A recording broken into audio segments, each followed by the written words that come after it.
వేసవిలో కర్నూలు జిల్లాలో త్రాగునీటి సమస్య లేకుండా ప్రత్యేక చర్యలు తీసుకుంటామని రాష్ట్ర ఆర్థిక శాఖ మంత్రి బుగ్గన రాజేంద్రనాథ్ రెడ్డి తెలిపారు.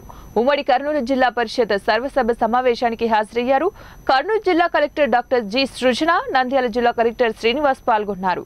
జెడ్పీటీసీ సభ్యులు మంత్రిని వేసవిలో త్రాగునీటి సమస్యపై ప్రశ్నించాలని కోరగా, ఈ సంవత్సరం వర్షాలు తక్కువగా కురిసినందువలన త్రాగునీటి సమస్య ఉందని, ప్రత్యేకంగా నీటి సమస్యపై సమావేశం నిర్వహించి జిల్లాలో త్రాగునీటి సమస్యలు లేకుండా చర్యలు తీసుకుంటామని ఆయన హామీ ఇచ్చారు. ఎన్నికల సందర్భంగా వచ్చిన హామీలను 99% నెరవేర్చిన ఘనత రాష్ట్ర ముఖ్యమంత్రి వైఎస్ జగన్మోహన్ రెడ్డికే దక్కుతుందని మంత్రి తెలిపారు. కొన్ని సమస్యల కారణంగా పనులు జరిగినా జరగకుండా జెడ్పీటీసీ, ఎంపీటీసీలు, సర్పంచ్లు ఓపికగా ఉన్నందున వారికి ఆయన ధన్యవాదాలు తెలిపారు.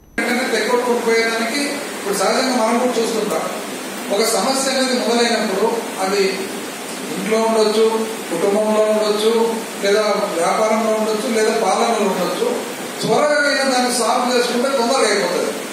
లేట్ అయిపోతుంది, అది ఇంకా కాంప్లికేట్ అయితే తప్ప సులభంగా దానికి సొల్యూషన్ దొరకదు.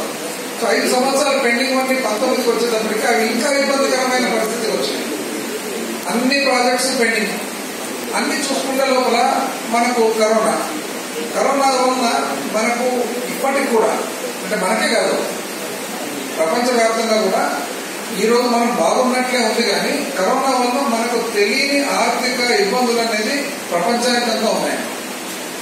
దీన్ని దాటుకోవాలంటే ఇంకో 5 ఏళ్ళు పడతాయి. అందరూ ఏమనుకుంటారు, కరోనా అంటేనే కరోనా ప్రకారంగా మనము ఖర్చు అయింది, అది కరెక్టే. కానీ దానికంటే కూడా మనకు రావాల్సిన రాబడి కానీ, పెరగాల్సిన పెరుగుదల కానీ ఉండవలసినంత దానివల్ల లేదు. అనుకోవట్లుగా ప్రపంచవ్యాప్తంగా ఇబ్బంది. ఇవన్నీ చూసుకొని వచ్చేటప్పటికి పరిపాలనలో ఎన్నో ఛాలెంజెస్ వచ్చినాయి. పైగా ఏదైనా